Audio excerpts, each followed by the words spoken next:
Sergeant and Mrs. Smith, you're going to love this house. Is that a tub in the kitchen? There's no field manual for finding the right home. But when you do, USAA Homeowners Insurance can help protect it the right way. Restrictions apply. You're listening to Away with Words, the show about language and how we use it. I'm Grant Barrett. And I'm Martha Barnett. You've probably had this experience. You're waiting for a bus, and you keep waiting, and you keep waiting, and other buses go past that aren't going to the destination that you want, and you keep waiting, and then 3 buses show up, and they're all going to the same place you were planning to go. Yes, thank you, New York City MTA, which always seemed to be the problem there. Well, did you know that there's a term for this? It's bunching or something, isn't it? I forget That's it. I should have known that you would know the transportation jargon. Yes, it's called bus bunching or banana bus. Banana bus? What? Why is it called banana bus? Because it's a bunch. Yeah, and other terms for this are clumping or convoying or piggybacking or platooning, but it refers to a group of 2 or more vehicles, like buses or trains that are running along the same route, and they're supposed to be evenly spaced, but then one of them gets delayed, and it messes up everything. And it's just, I've been spending a little time, of course, looking at how transportation analysts try to figure out how to make that not happen. Yeah, that's awesome. Yeah, so do you have the second and the third buses pass the first? Because the first one picks up more passengers, so it's going to be slower loading and unloading, right? Right. Or if it's slowed down by picking up, say, someone in a wheelchair or just doesn't make it through a light in time too many times. Yeah, that's a good question. Yeah, and then more people show up and hop on that bus, and that means that for the next bus, there are fewer people, so it's going even faster. Right. It can just sail by some stops because there's nobody waiting and nobody wants to get off. So shout out to all of you who are working to prevent bus bunching. And shout out to our Lingua Bunch. We're a show about language, and we like to talk about anything related to language, whether it's grammar, new words, slang, old words, stuff that the family says, stuff that the kids brought home, or a word that we need that English just doesn't seem to have. And if you're a second language speaker of English, we'd like to talk to you too. What's the big mystery of English that you really had to get your mind around? Let us know. 877-929-9673, or explain it and tell us your thoughts in email words@waywardradio.org. Hello, you have a way with words. Hello, this is Mary. I'm in Alexandria, Virginia, stone's throw from George Washington's home. Yeah, what would you like to talk with us about, Mary? Sometime in the recent past, I, on Zoom, watched a presentation on ageism, and my mind has been chewing that topic up like a dog with a bone. And I've become more and more aware of the euphemisms that we use to avoid using the word old. The one word that made me contact you is the word senior, because we say senior citizens. Mm-hmm. So I went to the dictionary to see what the dictionary says. Well, the first 2 definitions are like in school or rank. The last one is elderly.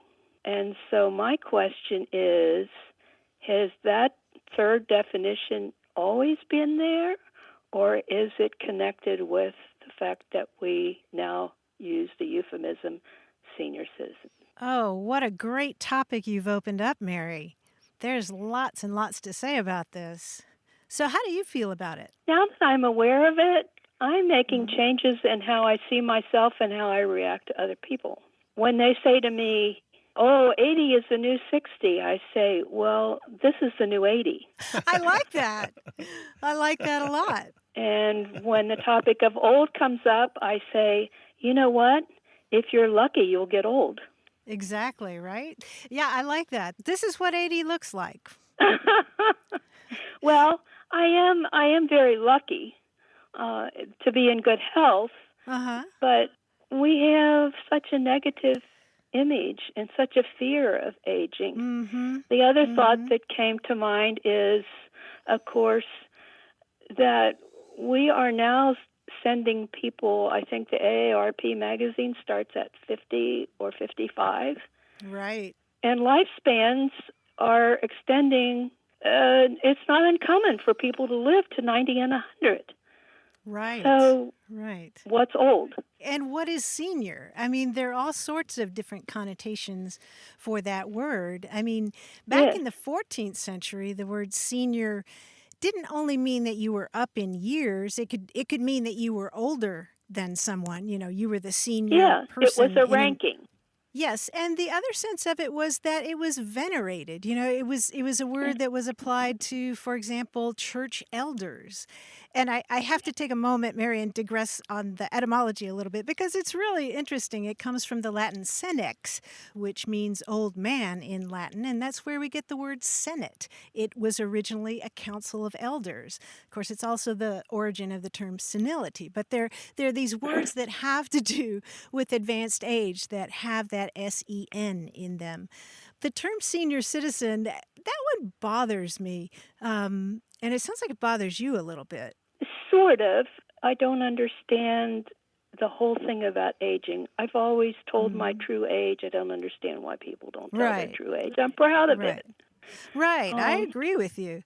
To me, there's something a little bit, I guess, condescending about the term senior citizen. It was apparently popularized in the 1930s by a Californian named Sheridan Downey, who successfully ran for the U.S. Senate and served for many years. And he was using it as kind of a euphemism or a more appealing term. I say it isn't what I look like, but what I can do. That's Sure. important because they now start aging at 50 or 55 or whatever. I'm approaching 82. I say I'm middle old. You're middle old. Middle old. I've been going around about this myself, you know, as I get older. And I've seen other terms that people have suggested, like vintage or super adults or golden agers. And more recently, somebody suggested the term perennials, suggesting that perennials could be applied to anybody who's ever blooming, a curious person of any age who wants to know what's happening in the world and that kind of thing. But I don't like that term. But, you know, Martha, we're circling around the euphemism treadmill here. This is really what we're talking about. This idea that we have terms that are perfectly good, and then they become skunked. They kind of become ruined or stale or kind of poisoned a little bit. And then we have to come up with something else that's fresh and new that sounds really good.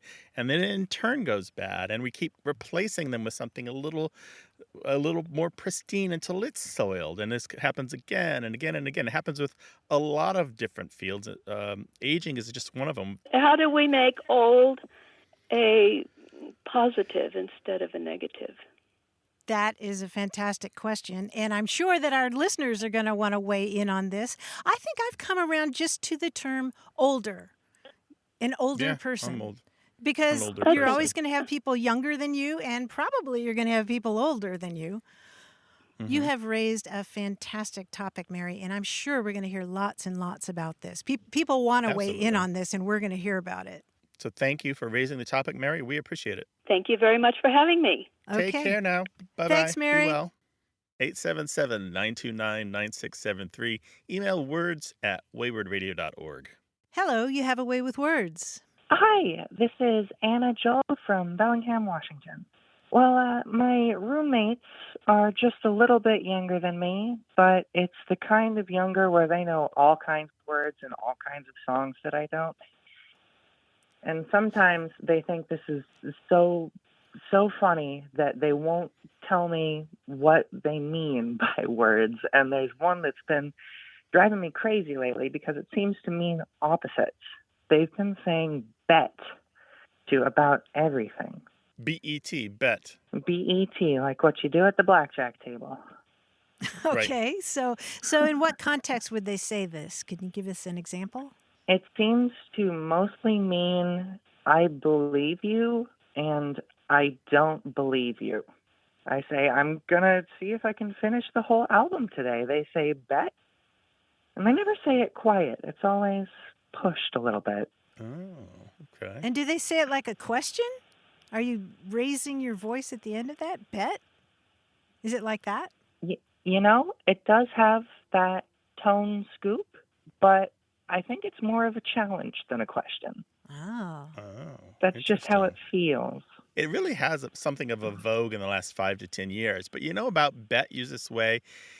Sometimes it's just a single word. Sometimes it's duplicated or even triplicated as bet, bet, or bet, bet, bet.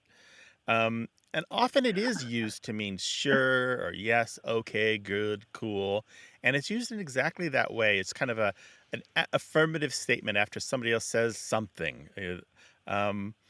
But it's at least 30 years old. So these young folks who are Oh, gatekeeping no, you man. are using old people slang. And you can tell them I said that. I will. It probably started among African Wow. American youth about 30 years ago or more, and it quickly spread to African American college students, to all college students. And it's had a gradual rise ever since, and it's really stayed kind of under the surface again into the last 5 or 10 years when it just kind of exploded. And it's probably simply a shortening of you bet, which is a lot older. And it's very American slang. You're just not really going to find this in much of the rest of the English-speaking world, this particular use of bet in this way.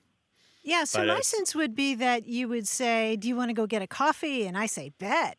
Meaning, Yeah. yes, I really want to go. But it sounds like your roommates are using it in a sarcastic way. Yeah, Or challenging it you a feels little bit. like the person saying bet isn't really exerting effort anywhere else.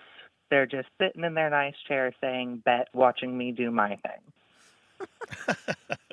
Yeah, they're rolling it. It's going to be so played out so fast. So that's the problem when you use slang too much. It dies a quick death. So just know that this fad will pass quickly, and you just won't have to put up with it. It'll be something new and annoying after this. Finally, some good news. Yeah, Anna, I hope this helped somewhat, but you just tell them that is 30-year-old slang. The linguist and lexicographer Connie Ebley recorded bet used this way among her college students at the University of North Carolina, Chapel Hill in 1991. So, and that Really? just means that she recorded it there. So it's certainly older than that. So great to talk to you both. Great talking to you, too. Bye-bye. All righty. Bye-bye. We know you're having conversations with your family or your roommates or your coworkers about language, so give us a call, 877-929-9673, and tell us about it. Or send an email to words@waywardradio.org.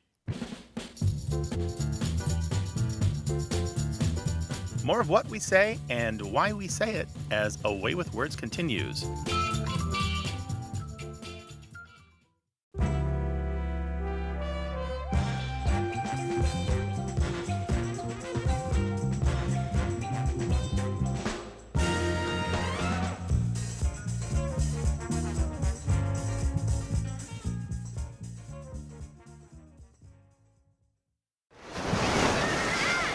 Hear that? Believe it or not, summer is just around the corner. Luckily, Armor All, America's most trusted auto appearance brand, has what your car needs to get that perfect summer shine. Plus, now through May 31st, we'll give you $5 for every $20 you spend on Armor All products. That means car wash pods, protectant, tire shine, you name it. Find out how to get your $5 rebate at armorall.com. Armor All, less work, more clean.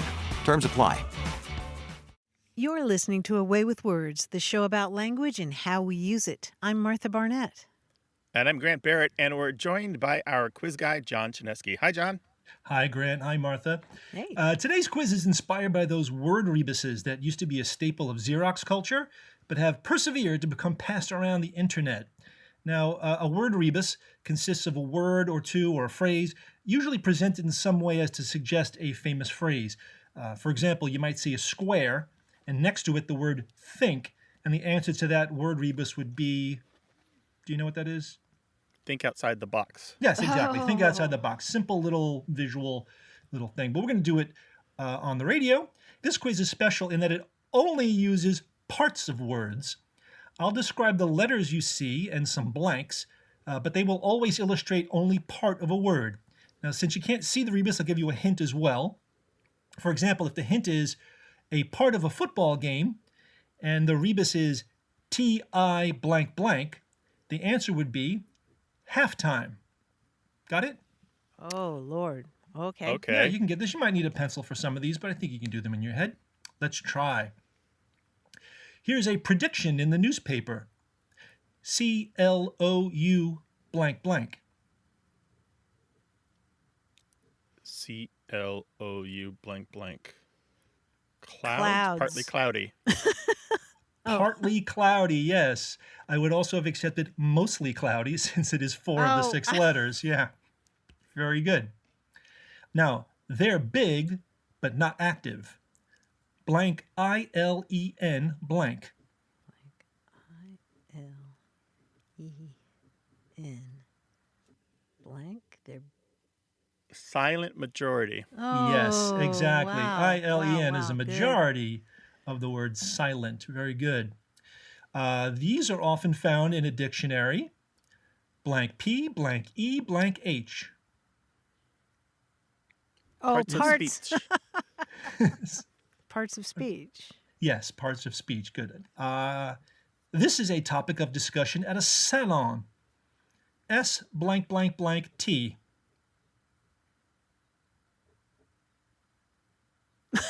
Not split ends. It is Oh, split split ends. ends. Yes. Oh, there we go. Nice. Very good. Nice. You might get one at a wedding. BET blank blank blank.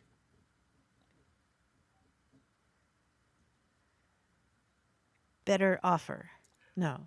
You've got the word. You've got the part of it. Better I do? offer. A better at a wedding. half. Better half. Better half. Yes, they each get a better half. BET is half of better. What weddings are you going to, Martha? You're going to the exciting ones. Yeah, that's cool. All right, guys, those are I call those part rebuses because they're all parts of words, and you did very, very well. Nice work. All right, take care, John. Give our best to the family.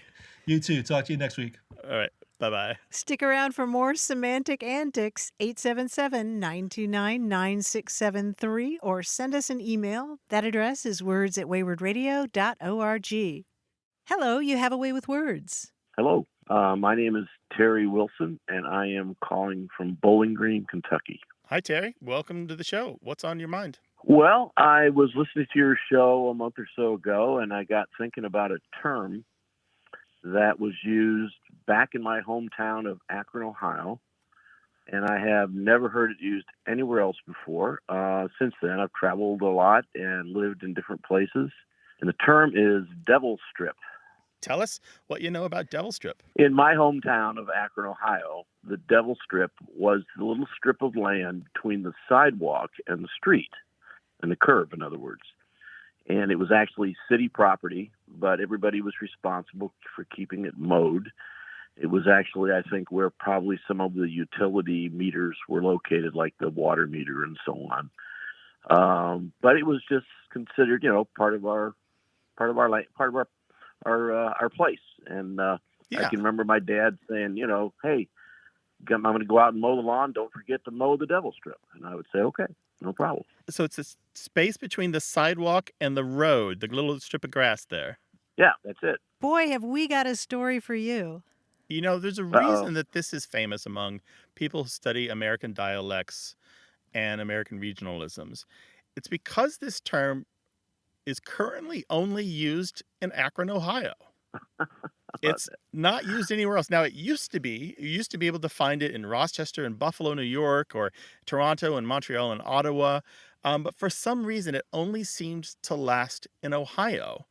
But the reason this is famous among people studying American dialects is there's a forensic linguist by the name of Roger Shy. And there was this well-known kidnapping case where the police came to him with a note that a kidnapper had given them, a ransom note. And the note said, "No cops, come alone." And the cops was spelled with a K. And then it said, "Put it in the green trash can," and can was spelled with a K, "on the devil strip at the corner of 18th and Carlson." And so Roger Shy, he says, "Is one of your suspects an educated man born in Akron, Ohio?" And the cops were amazed. And Roger said first, nobody would actually spell cop and can with a K, even if they were poorly educated. So it's clearly somebody who's well-educated trying to look uneducated. And second, devil strip is only used in Akron, Ohio currently. Other places Wow. call it things like a sidewalk buffer or the tree lawn, or Yeah. have no name for it at all. And so they solved the case because only one person that they were considering as a suspect was from Akron, Ohio. Wow, that is cool. That's Yeah. great. Well, you know, the only other time I've ever heard anybody say anything about it, and it was really a different strip, was that they said back in the late 1800s when there were streetcars, that they often called the little strip of land between the streetcars that were going one direction or the other that, because Yes. basically it was a very dangerous place to be. That is exactly right. You're talking about when you have two sets of streetcar tracks going in opposite directions, Right. and there's like this strip of surface between them, and people might want to walk or bicycle there. But if you get caught there, you might get caught between two streetcars going in opposite directions. And if you're a little wider than the space allowed by those streetcars overhanging their tracks, you're going to get crushed. And actually, if you look in old newspapers, you will find stories of people being killed or severely injured by walking on the devil strip between streetcars. Wow, interesting. Well, Terry, I am so excited to hear from somebody who is from Akron who uses that term devil strip, because that is one of my favorite stories in all of forensic linguistics. You know, they use linguists' talents to solve crimes sometimes, and that's such a great example of it. So I love that you brought that field report to us. I'm glad I could. I enjoyed it. Thank you, Terry. Take care and give us another call sometime. Okay. All right. Bye-bye. Thanks so much. I appreciate it. Bye-bye. Bye, Terry. 877-929-9673.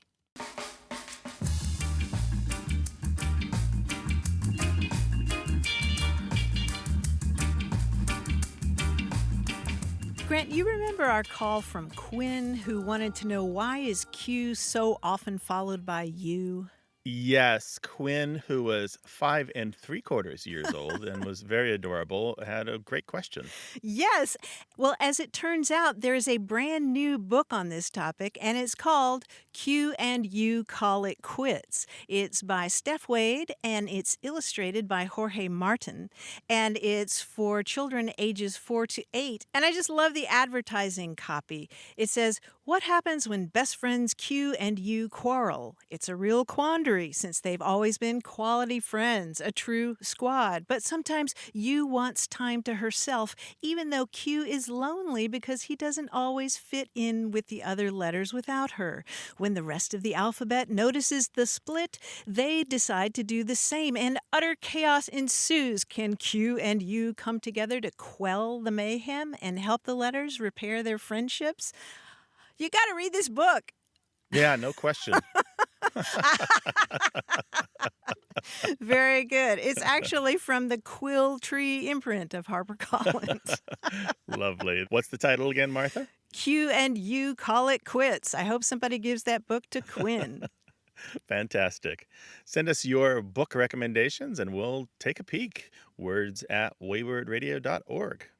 Hello, you have a way with words. Hi, this is Bhavika. I'm calling from San Diego. Bhavika, welcome to the show. How can we help you? Hi, my question is about a phrase that I heard in a class. The phrase is too clever by half.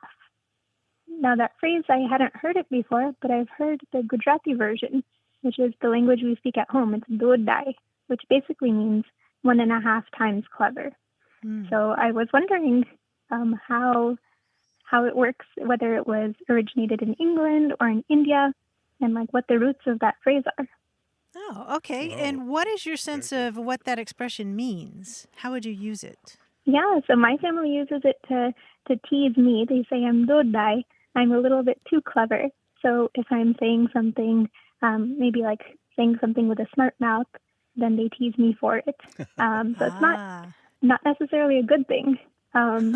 Yeah. So you're more clever than you are prudent, maybe. I think that's about right. Yeah, that's a good question. So which language did it start in? I'm happy to hear that it's in another language. I wouldn't know for sure that it started in English, but I suspect that it did start in English because I don't know of it in any other language except for now these two. And it has been in English in some form or another. This particular part of it, the by half, for about 400 years. So the too clever by half is just one iteration of it. So by half can mean a lot or considerably, and it's not necessarily negatively. So as far back as the 1600s, we can find print examples of fairer by half, meaning prettier by half, meaning too pretty or very pretty. And then we see by the 1830s people being described as too clever by half. And so my suspicion is that the hundreds of years of British history in India, besides leaving a slew of English speakers there and many other imprints of their culture in the subcontinent, also left this phrase as well.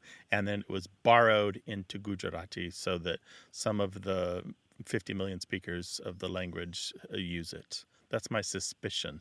Hard to know. I don't have any etymological dictionaries of that language, nor do I speak it. So that's my guess, because the imprint of English in the subcontinent is deep and vast and quirky even. Wow, thank you. And how do you spell the word that you were using? Dodai. So it's difficult because in English there is only one letter D, but in Gujarati there is 4 ways to pronounce the letter D. And this one uses 3 of them. So dodai. That's 3 different D letters. Ah, I see. Okay. Interesting. And it means literally what again? So dod means 1.5. And dai is like clever or good. So my question is, what are you doing in your family when they call you too clever by half? You have a quick wit or a smart mouth, or you just get yourself into trouble that you can't get yourself out of? Yeah, I think it's quick wit, smart mouth. If, for example, if somebody says something to me and my response is very quick, and then it's like, oh, you're being dodai. So it's not used, it's used endearingly and lovingly, but it's not necessarily a good thing. Yeah, that's how it is in English too. Well, thank you so much for calling and sharing that information. It was a delight to talk with you, Babika. Take care. Thank you. All right. You too. Bye-bye. Well, we love hearing from listeners who speak more than one language. We'd love to hear your thoughts about English or your own native tongue. So give us a call, 877-929-9673, or tell us what you've observed in email. That address is words@waywardradio.org. Hello, you have a way with words. Hey guys, my name is Logan Weberg. I'm calling from Greenville, North Carolina. Hi, Logan. Welcome to the show. Hey, Logan, what's up? I have a question about a phrase I grew up hearing, scooter-poot. Scooter-poot, is that a noun or a verb? I've heard it in both ways, actually. So basically in usage, I would hear like, so what did you do today? Oh, I went scooter-pooting. Or I did some scooter-pooting today. So mostly as a verb, I guess. Okay. So if you're scooter-pooting, what are you doing? So in how I understood it, it's kind of just like going around town, doing errands, kind of just piddling around, just driving around town, I guess. Mm-hmm. Who's saying this? Well, my mother actually was the one I heard it the most from. I guess it would be like my mom and my grandma on my mom's side. So they weren't necessarily on a scooter riding around. No. We've never had a scooter. We've never owned a scooter. So yeah, it's always just in cars. Okay. I kind of thought it may be scooter related, just like maybe the sound a scooter makes when you're driving it around, but I never knew. And have you heard anybody outside your family use this term? No, not once. Okay, because this term has been floating around for a while, and I believe the earliest version of it is scooter pooping with a P rather than a T. Oh. Yeah, at least back to the late 1930s. And in fact, you can look at databases of newspapers, and there's one little story that made the rounds again and again and again in 1938 when a reporter in Savannah, Georgia, wrote a little piece about a conversation that he had with a girl who said she'd been invited to go scooter pooping. And this reporter had absolutely no idea what she was talking about. So he asked some of the younger employees at the newspaper, and he learned that scooter pooping is, quote, currently a popular term for going out and having a good time. And the reporter ended the little story by saying that he returned to his typewriter feeling very old. Well, that's even more interesting than I was expecting. Scooter pooping. Okay. Scooter pooping. Yeah. Is there Yeah. like an origin why they, I guess, where the poop part came from? No, that's the mystery, Logan. That is a big mystery. We've got theories, though, Oh, don't we, wow. Martha? Yeah, I mean, part of it is just the fun of the rhyme, I think, scooter pooping. But it could be just, tooting around, tooling around. It's just the idea that you're not really making a lot of progress. You're just, putt-putting from place to place. Yeah, and scooter is an Right. old slang term for automobile, so it could have had to do with that. But we've Ah. gotten calls over the years about this. Beverly Sanders called us last year and left a voicemail talking about, actually, she was asking about another phrase that her mother used to use. Instead of saying, well, land's sake, or my goodness, her mother would say, well, my cow on a surfboard. But in passing, she also mentioned that her mother and her friends, when they were going out at night to go clubbing or socializing, they would go scooter pooping. I'm not Yeah, sure and she where said she that was was from. around the 1950s. Mhm. We also heard from Rachel Waters from Wilmore, Kentucky, and she knew it as scooty pooping, which she learned from her former Kentucky in-laws. We also heard from Kelly Gilliam in Yorktown, Virginia, Lindsey Green from Arizona, and Dee Morton in Texas, who all knew some form of the term. So it's gotten out there. It's still in use here and there, and people still know it. There's a lot of scooter pooping Wow, going on okay. out there. So it's national. Okay. Yeah, it does seem to be associated, mainly Southern, though. It does seem to be mainly Yeah, Southern. And yeah. interestingly, the earliest use we found in print is attributed to a boy in North Carolina in 1937, which is where you are now. So I don't know that there's a North Carolina connection, but it was just an interesting coincidence. Yeah, that is actually, way more interesting than I was suspecting. Well, Logan, we're really glad you called. Happy scooter pooping. Yeah. Thank you so much. You too, guys. Thank you so much. All right. Take care. Thanks, Bye-bye. Logan. Bye-bye. Bye-bye. Children, this is the line to call when your parents say something mystifying. When your parents pull out that old rusty lingo, the dusty stuff that you just can't make out, give us a call. We'll try to explain it. 877-929-9673. And parents, when the kids come home from school with that shiny new glittery chrome slang, well, we'll try to puzzle that out too. Let us know, words at waywardradio.org. This show's about language seen through family, history, and culture. Stay tuned for more of A Way with Words.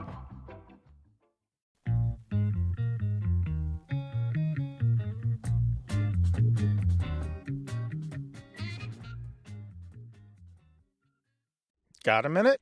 We need your help. Head over to gum.fm/words and share your thoughts in our quick survey. Your feedback matters. It's the backbone of our show's success. Thanks for making our show even more successful. That's gum.fm/WORDS. Thank you. You're listening to A Way with Words, the show about language and how we use it. I'm Grant Barrett. And I'm Martha Barnett. As long as there have been books, people have been writing in the margins. You probably made notes yourself in a book agreeing with what the author said, or maybe disputing it. Or maybe you personalized a book for someone with a gift inscription. In the 19th century, books were even a kind of social media. They were especially popular as gifts because they were cheap enough now to be owned by the middle class, but they were enough of an investment that people hung on to them for their whole lives, and families tended to pass them down from one generation to the next. In fact, books were considered so precious that eventually many of them ended up being donated to libraries. But this means that increasingly libraries face the challenge of deciding which books to clear out and digitize to make room for more. And there's a really cool project that began at the University of Virginia using a cadre of researchers and volunteers to seek out what they call this shadow archive of history.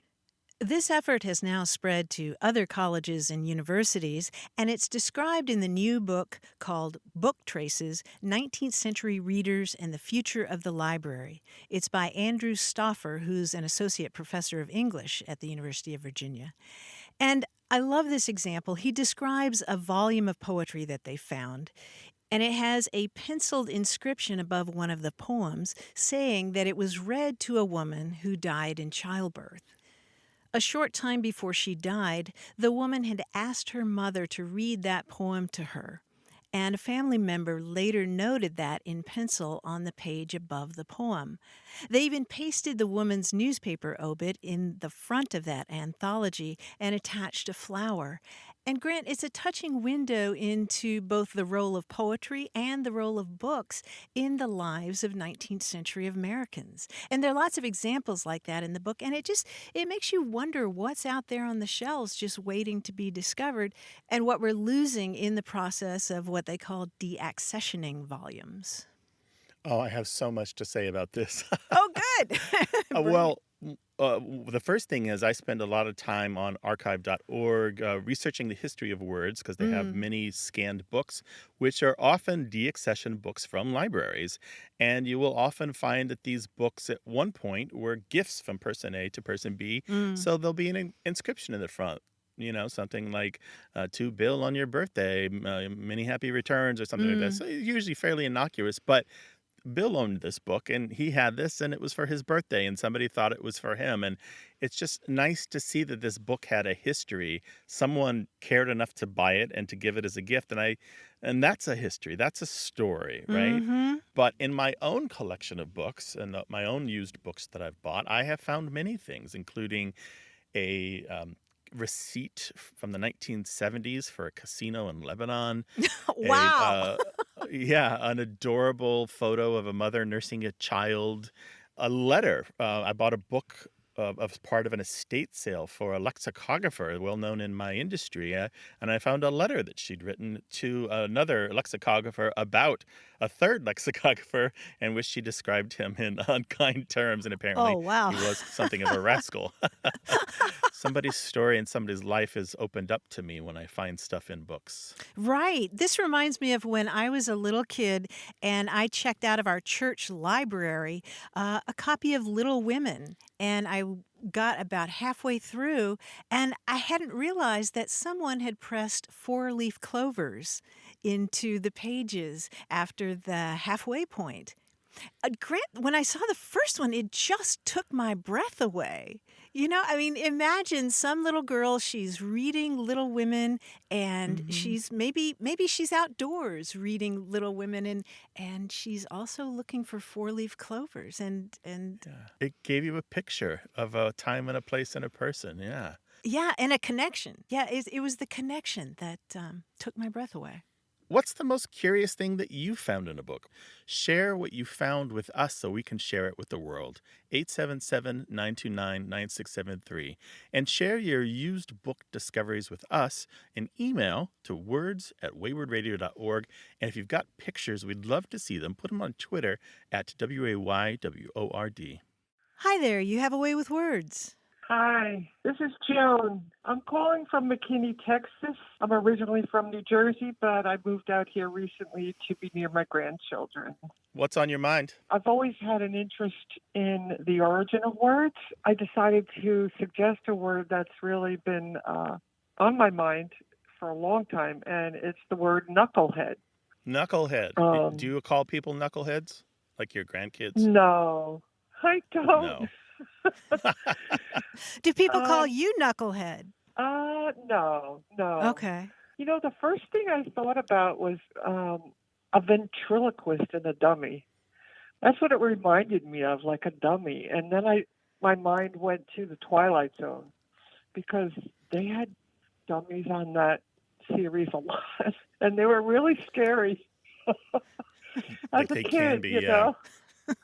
I hadn't thought of that, but you're not far off from why we call people knuckleheads. And it's the same reason we might call people a bonehead or a blockhead.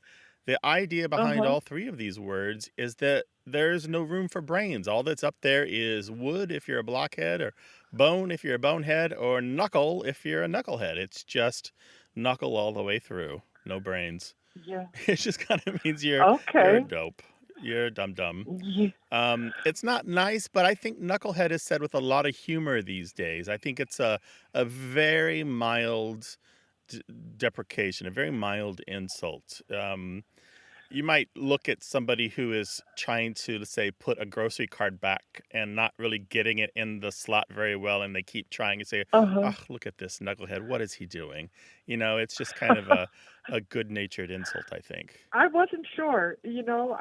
I was on the fence whether or not it was good natured or if it was really disparaging, but I'm glad to hear that. Yeah, and it's got a little bit of a history. Now, as far back as the 1860s, there were a variety of different coupling devices in oil drilling and railroading and other things that had the name knuckleheads or just knuckles because they kind of look like knuckles on the hand, kind of these curved devices that connect to each other. But I don't think that's the origin, and neither do any of my colleagues who've looked into this. But by 1890, we find knucklehead as an insult. And it pops up here and there as a nickname, but it kind of faded out of use until World War II, when the U.S. military had a cartoon character named Cadet R.F. Knucklehead. He was used by the Army Air Force starting in 1941, showing pilots what not to do when flying. He was just really this, how should I put this? He was the antithesis of an ace pilot. He always did the wrong thing. He didn't do his flight checks. He didn't prep his plane. He flew the plane incorrectly. He was always prone to accidents. He was kind of a danger to himself and others. And after that, Knucklehead kind of took on a new life not only in the Army Air Force, but other branches of the service started popping up in the slang and jargon of the Air Force, spread throughout the military, and then spread with more force into the larger population. And of course, we may know Knucklehead through the Three Stooges, but really had a lot more life after that. And then it's kind of, again, faded out of use ever since. Wow, that's very interesting. I didn't realize that the origin of the word went way back. So there you go, Joan. That's great. Thank you so much. Sure, we appreciate your pleasure. calling. Take care now. Bye-bye. 877-929-9673. Email words@waywardradio.org.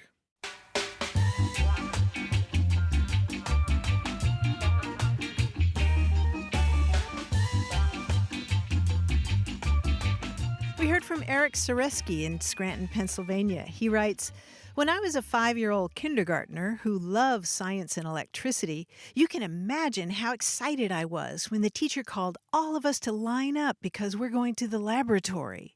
After a short walk from the classroom, we arrived at the lavatory. I think I'm still disappointed to this day." Oh, poor thing. Poor kid. 877-929-9673. Hello, you have a way with words. Hi, Martha. This is John. I'm calling from the Chicagoland area. What's up? Hi, John.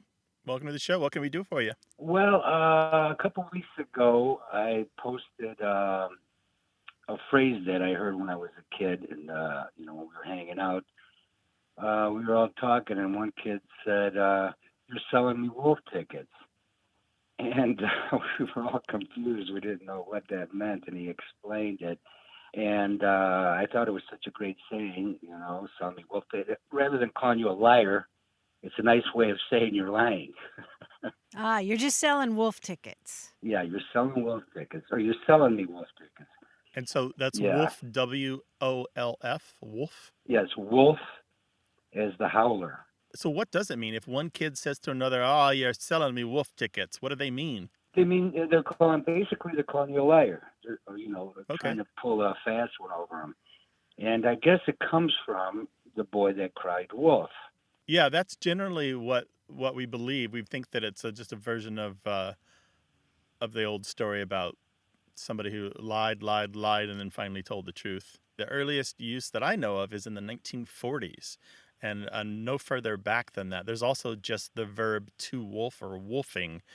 The variations in meaning can be, it might not just be about lying, but you could be bragging or talking big.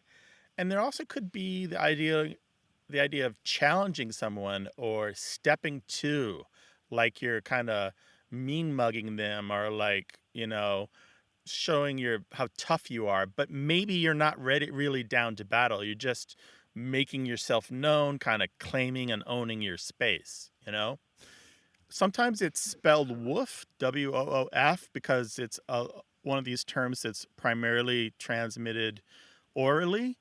And so the L kind of disappears. It sounds like woof instead of wolf. And it's got a heavy association, a strong association with Black Americans. African Americans tend to use this, and it pops up again and again and again in books of African American English and slang collections. There's also the idea of buying wolf tickets, which is somebody like is threatening you when you believe them, and that's kind of a problem because a lot of times this is just about show. You're not being earnestly tough. You're not really wanting to fight. You're just kind of showing off a little bit. Wow, that's really interesting. Thank you both, and have fun. Enjoy the day. All right, Thanks, take John. care. Be well. Take care. Okay, bye-bye. Well, the great thing is we have a lot of listeners, young and old, who can tell us about their slang. Whether you're 14 or 84, call us and let us know about your slang, your language, the way you speak now and the way you spoke then. 877-929-9673. Email words@waywardradio.org. Hello, you have a way with words. Hi, my name is Dawn Davis from Evansville, Indiana. Hi, Dawn. Welcome to the show. Hey, Dawn. Thank you. What's up? Back in March, my son and I, my 16-year-old and I, went to get our vaccine, our COVID vaccine, and one of the ladies, there was a guy and a girl, one of the ladies made a mistake, and she said, "Oh, fiddlesticks." And so her coworker said, "Why do you always say that whenever you make a mistake?" And she said, "Well, that's the first thing that comes up, and I've always said it." He said, "Where did it come from?" She said, "I don't know." And so I said, "That would be a great word for one of my favorite shows, A Way with Words." And she said, "Yes, absolutely. Just let me know where it comes from and where it originated." Because she said, "I have no idea." So, fantastic. Fiddlesticks. I can just see it. Yep. It's a polite way of cursing, a polite swear, right? yes. Yeah. I appreciate it because my 16-year-old was there. So, Well, that one is pretty straightforward, Don. You can tell them that that it just goes back to the 17th century, meaning nonsense, and it just has to do with the bow on a fiddle. When you're playing a fiddle and you have that really long, thin bow, and it's kind of insubstantial. There was also the expression "a fiddlestick's end," like you might say, "I don't care a fiddlestick's end," meaning that tip of the fiddlestick, the tip of the bow of the violin, which is really small. So it's very straightforward, and it's very handy, as you suggested. And I think it's also got some appeal because you've got that initial F sound that can release frustration, but you also have the soft I's in there, the I in fiddle and stick. Fiddlesticks. Cool. Yeah, it's a satisfying word to shout. That's what she said. She was just so happy. She said, "Oh, fiddlesticks."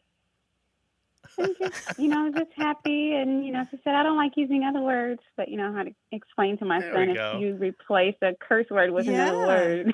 Yeah, well, it's a really good one for that because sometimes you need a replacement if you're in a certain context, right? Exactly. So, Don, are you going to pick that up there in southern Indiana and start using that term? I am, and I have. And how about the 16-year-old? Probably not. He thinks it's a little corny, and he thinks I'm corny, so he may not do that. Give him a few years. He'll come to love all your corn, Ma. He'll come to think of everything you do as charming. Just give him a few years. Yeah. Well, thank all you right. so Take care much. of yourself and be well, all right? Yeah, thanks for sharing You as that well. story. Bye-bye. Thank you so much. Bye. Thanks, Don. Bye-bye. Well, if you're shouting something else besides fiddlesticks that we can talk about on the air, if there's a little euphemism, an unknown saying, an expression that you blurt out anytime you're frustrated or very happy, well, let's explore it. 877-929-9673. Or we'll dig down deep in email, words@waywardradio.org.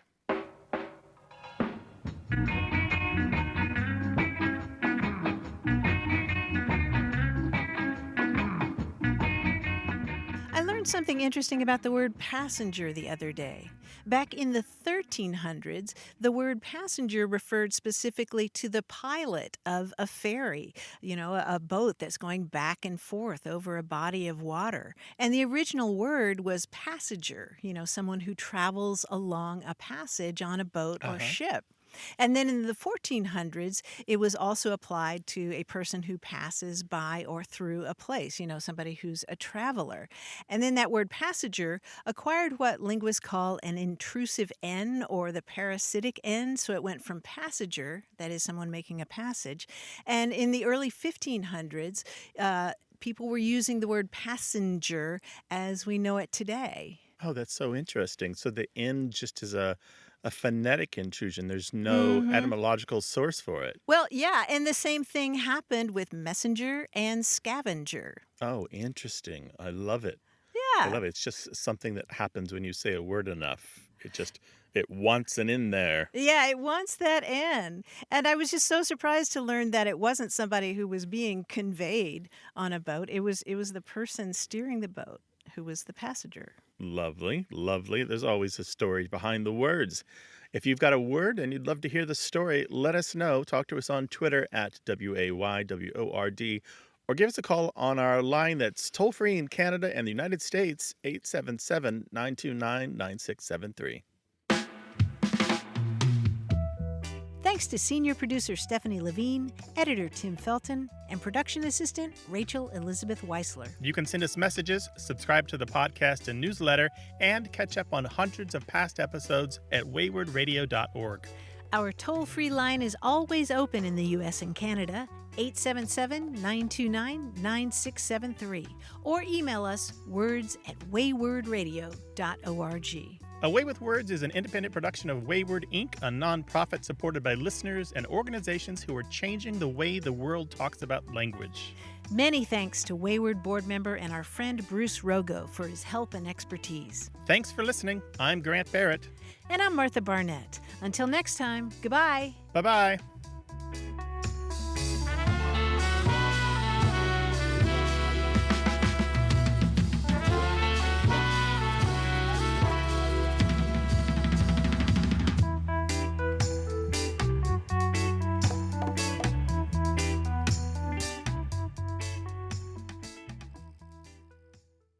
Hey, listeners, we have a favor to ask.